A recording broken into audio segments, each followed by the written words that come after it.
Time with Grupo, the show where we dive into fascinating historical events from our country. Today we've got some incredible stories lined up to make you laugh, cry, and maybe reflect a little. Today's story is about the story of Maragtas or the history of Tani. From the first inhabitants and the Bornean immigrants, in which the Visayans are descended to the arrival of the Spaniards.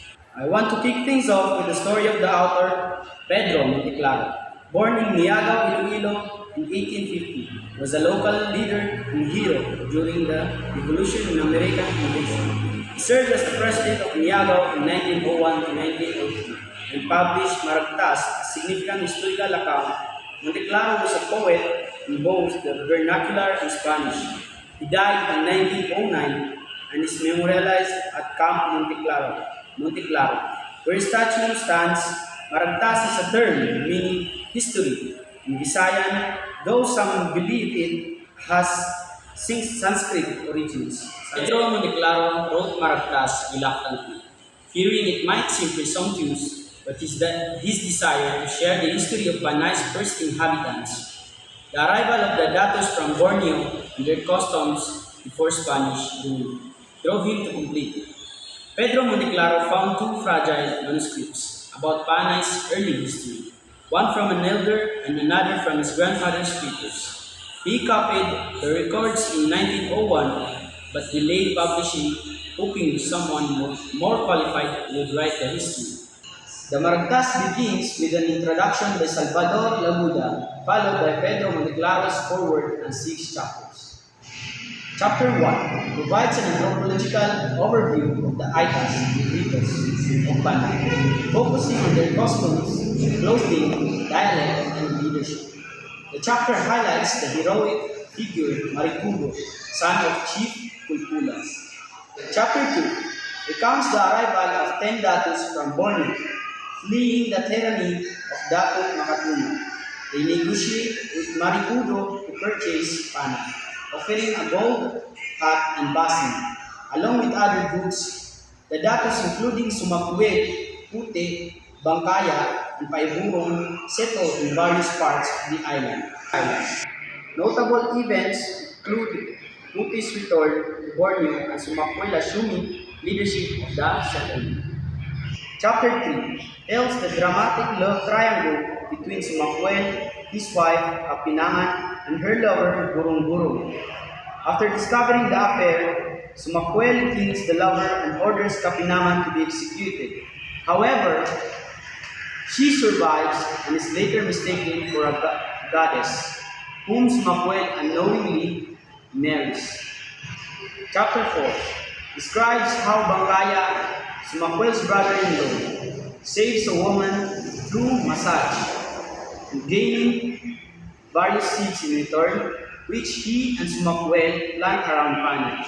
The Maragtas concludes with an epilogue in which Monteclaro addresses his countrymen, reflecting on the history and legacy of Panay's early settlers. Several heroes from Maragtas are prominent in Panay folklore. Dr. Juan C. Orendale recalls tales of Dato Sumakwel, known for punishing laziness and rewarding hard work, and a hunted bamboo clump replanted is still pointed out today. In San Joaquin, a rock called Imbidayan is believed to mark the spot where the Negritos bartered away Panay.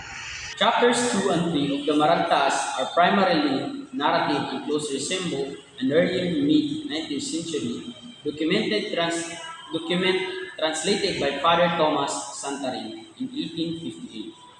This document, published later as Historia de los Primeros Datos, recounts the arrival of Datos from Borneo and their interaction with Negritos in the Philippines.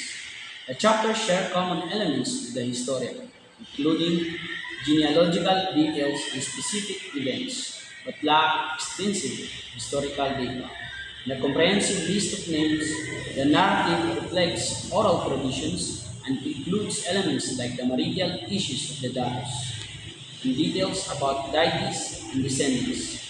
Santarin's translation incorporates additional information from other documents, but the original manuscript's language and condition remain vague. Overall, both texts preserve key stories about the settlement of Panay but emphasize different aspects of the narrative. The Claros Maragtas improves on the stylistic shortcomings of the earlier Historia by introducing characters with clear biographical details and providing context for locations. Unlike the Historia, which often assumes prior knowledge, the Maragtas also includes richer descriptions of clothing, food, and cultural practices, enhancing the narrative's depth. For example, it elaborates on the Datos' journey from Borneo with vivid storytelling, while the Historia presents a more straightforward account. Given that some legends from early 20th century Panay folklore vary in detail, the similarities between the two texts suggest a common source. It's plausible that the Historia de los Primos Datos could have been authored by a Filipino in the early 19th century, and the Maragtas may have been written between 1901 and 1907, relying primarily on a list of officials and Santarin's translations. However, two notable exceptions in the Maragtas, a political confederation constitution and a unique set of customs, highlight significant historical context. The author of the Maragtas provides little information about his sources, noting that some were nearly unreadable and one was at least 5 generations old. It does not analyze their origins or offer direct quotations, disclaiming claims to clarity or comprehensiveness. The passage argues that it is impossible for these documents to survive centuries without written copies, especially given the lack of recorded indigenous literacy in Panay and the absence of evidence for the Confederation of Madhyas. The text's ethnological embellishments further suggest a lack of historical basis for its claims. The Maragtas Code is discussed as an important but questionable historical document. It includes customs rather than laws, describing severe punishment for laziness, polygamy, adultery, and theft. Though these practices are presented subjectively and may not reflect actual pre-Hispanic life, the author of the Maragtas did not provide evidence to authenticate these costumes, which were later reformulated into a legalistic format known as the Code of Sumacuel.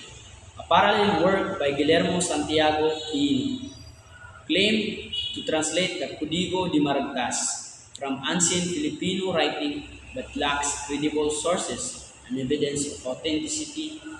Oral traditions offers some context regarding a confrontation between figures involved in these interpretations.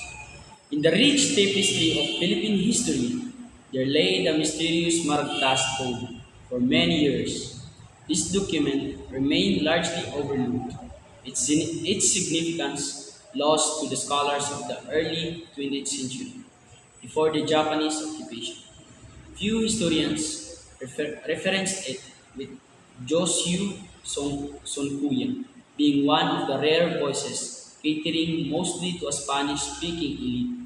In 1916, a young anthropologist named Bayer sought to unveil its secrets by commissioning an English translation from his students. Yet, the translation lacked crucial context, leaving many questions unanswered. A Spanish version titled Municipal History of Niagara surfaced in 1911, but it did little to illuminate the past. As the years passed, interest in the Maragtas grew, especially after the Philippines gained independence. Bayer boldly claimed in 1949 that the Maragtas was a pre-Hispanic document, igniting a wave of enthusiasm. However, this assertion was soon clouded by myths. Tom Harrison, an anthropologist, published Carrion's translation in 1957. But instead of clarifying its origins, He referred to Monteclaro merely as a transcriber of unseen tales, misleading many. Despite the fervor, the truth about the Maragtas remained elusive. Scholars expanded upon unsubstantiated claims, twisting narratives into a tapestry of misconceptions. The once ignored document transformed into a symbol of national pride. But its actual history faded further into the shadows, lost amid the enthusiasm for a glorious past. Thus, the Maragtas became a legend in its own right, a reminder of how stories can evolve, sometimes obscuring the truth they seek to celebrate. In the intricate history of the Maragtas, confusion and intrigue surrounded its origins. In October 1966, a prominent scholar revealed that he had never collaborated on a 1943 translation of the text. Despite claims to the contrary, this miscommunication led to further scrutiny from ethnologists who believed that the supposed original document, although altered with Spanish terms, still held valuable insights into pre-Hispanic life. In 1948, Miss Aurora Inson submitted a master's thesis claiming to have translated part of an original document by Capitan Pedro Monteclaro, supposedly obtained from a priest related to Monteclaro. However, later inquiries showed that the priests had no connection to him and did not recall any such detail. The saga continued in 1955 when Mr. Jose E. Marco attempted to sell what he claimed was the real Monte Claro manuscript. After its purchase, experts quickly determined it was a forgery. Mrs. Alendron, who was supposed to be Monte Claro's granddaughter, turned out to be a ghost in the records.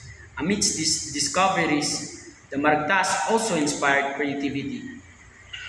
Ricaredo, Ricaredo Dimitilio drew from it for his 1959 poem, Barter in Panay, regarded as the Philippines' first literary epic. The document, fraught with myths and misattributions, transformed into both a subject of serious study and a source of artistic inspiration, embodying the complex interplay between history and literature. Dr. Orendain's 1963 work, Ten Datus of Madias, emerged from his 1960 to 1961 research, commissioned by the Monte Claro Heirs, revealing numerous local variations that complicated the history of the legendary Bornean migration. Scholars have speculated about the migration's date, but their theories often lead to inconclusive results. Connections between the terms Bisaya or Visaya and the medieval Sri Visaya Empire have been explored but yielded no definitive answers. Some argue the migrations predated the arrival of Islam in Borneo, while others, like Josius Sunkoya, suggest a 13th century timeline based on unpublished local chronicles dated 12 to 1212. However, it appears these dates were assigned by educators in 1911 rather than being historical records. Ultimately, the Maragtas, authored by Pedro A. Monteclaro and published in 1907, is an original work that blends Hiligaynon and Kiniraya. It draws from contemporary written and oral sources, documenting folk customs and idealized political confederation lacking evidence, and the legendary migration of Bornean settlers, while the legend reflects some historical events. The precise details remain obscured by time and oral tradition, leaving scholars to grapple with its mysteries. Thank you for joining us today on recalling the historical event. Again, I am Abdullah Balindong, and thank you so much.